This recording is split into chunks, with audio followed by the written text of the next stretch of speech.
De la touche, pas vous allez bien, Michael Ben-Simon, le super Golden Boy. Aujourd'hui, je fais cette vidéo parce que j'ai envie de rigoler, mais alors de rigoler.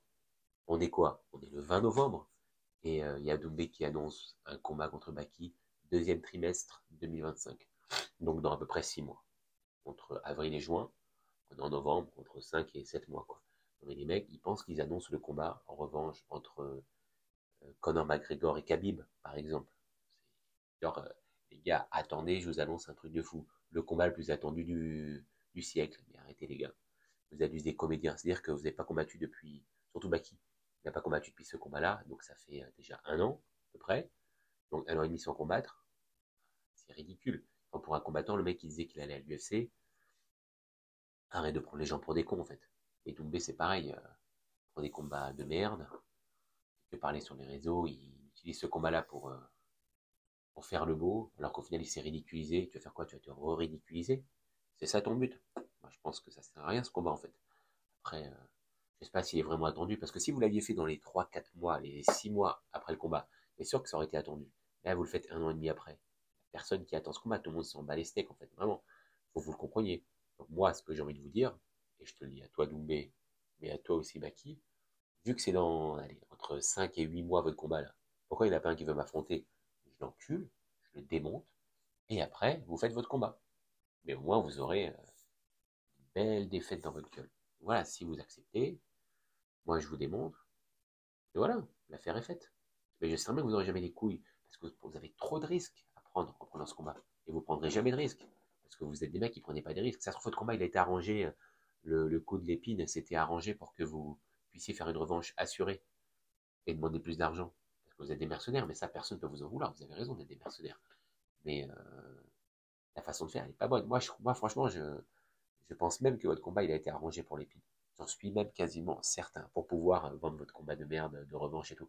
Tout le monde s'en bat les couilles de votre revanche de merde. Par contre, un combat contre un outsider, comme moi, je pense que les gens s'intéresseront beaucoup plus. En tout cas, moi, je vous prends, vous deux. Celui qui veut, même si j'en bats un, je prends l'autre après. Enfin, si j'en bats un. Quand j'en battrai un, je prendrai l'autre après. Avec grand plaisir. Mais moi, je vais vous montrer que vous êtes des fraudes du MMA. Doumbé, il n'y a rien à dire sur le palmarès de kickboxing. Rien à dire, pas une fraude du tout.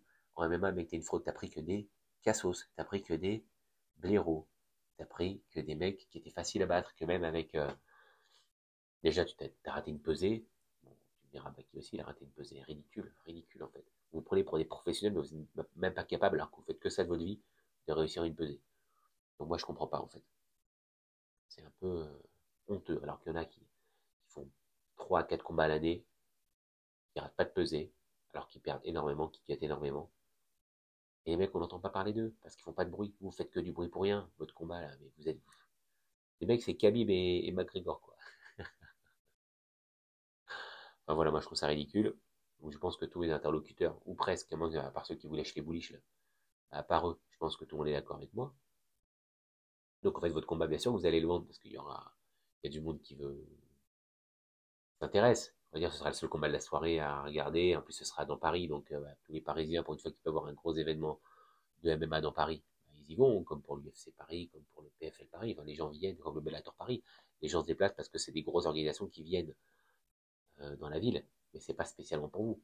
Vous, que Doumbé combatte contre Francesco ou je sais pas qui, les gens vont venir. Baki c'est pareil, qui combatte contre je sais pas qui ou je sais pas qui, les gens vont venir. Parce que les gens veulent supporter un Français et qui s'entraîne en France, quoi. Donc voilà. Mais moi je pense sincèrement que votre combat c'est de la pipe.